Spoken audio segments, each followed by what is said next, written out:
Ani yakuma ala ka hɛrɛ kɛ an bɛɛ kelen kelen ye ani an bɛ fɛ ka baro kɛ fɛn min kan bi sɔgɔmada in na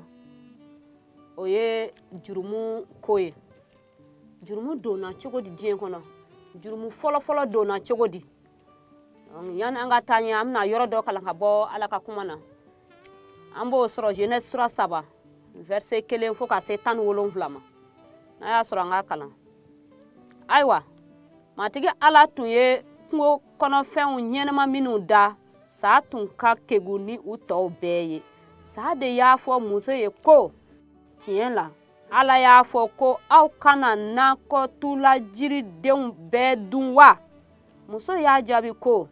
an bɛ se ka nakɔla jiridenw bɛɛ dun nka jiri min bɛ nakɔ camancɛ la ala ko an kana o den dun an kana maga o la n'o kɛra a n'a sa ayiwa sa y'a fɔ muso ye ko aw tɛna sa dɛ ala y'a dɔn ko ni aw ye o jiridenw dun don min na aw ɲɛw n'a yɛlɛ aw n'a kɛ i ko ala ka koɲuman ni kojugu dɔn muso y'a ye ko o jiriden n'a kɛ dumunifɛn duman ye ko a filɛ ka di mɔgɔ ɲɛ na ko mɔgɔ ɲɛ bɛ bɔ a fɛ ka tuguni hakilitigiya b'a la a ye o den dɔ ta k'a dun ka dɔ di a cɛ ma a kɛrɛfɛ ale fana y'a dun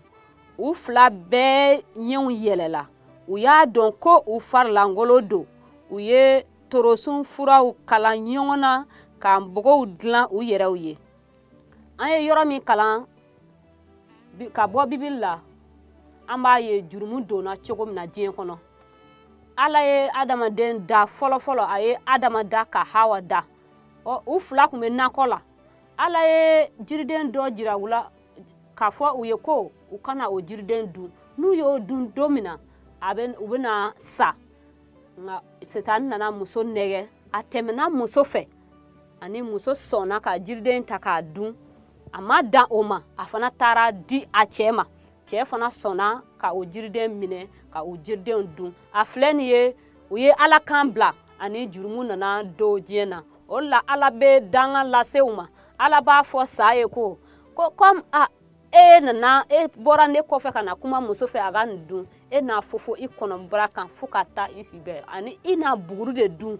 ani a b'a fɔ muso ye k'a bɛna tin gɛlɛya k'a bɛna bange gɛlɛya muso ma ani a bɛ tila ka fɔ cɛ ye ko a n'a dumuni kɛ n'a wɔsiji ye ala b'u gɛn ka bɔ nakɔ la an b'a ye jurumu donna nin cogo de la diɲɛ na jurumu nana adama ni awa sababu la diɲɛ na ani o de kosɔn an bɛɛ kelen kelen comme an bɔra adama ni awa la an y'o jurumu tiɲɛ ta ani an bɛɛ kelen kelen kɛra jurumutɔ ye an bɛɛ kelen kelen dɛsɛra ala nɔrɔ la n'an bɛ Romɛkaw sura 3 kalan verset 23 o yɔrɔ b'a fɔ ko farafasi tɛ yen an bɛɛ kelen kelen ye jurumu kɛ an bɛɛ kelen kelen dɛsɛra ala nɔrɔ la ni an bɛɛ kelen kelen dɛsɛra ala nɔrɔ la ni an bɛɛ ye jurumu kɛ o kɔrɔ ko ne dɔrɔn tɛ e dɔrɔn tɛ a fɔra an bɛɛ kelen kelen de b'a la e ye jurumu kɛ ne fana ye jurumu kɛ an bɛɛ kelen kelen ye jurumu kɛ comme an bɛɛ ye jurumu kɛ sisan an bɛna kɛ cogo di walasa ni jurumu in ka bɔ an na an ka baarakɛta o tɛ se ka ni jurumu bɔ an na an ka koɲuman kɛlenw ou bien an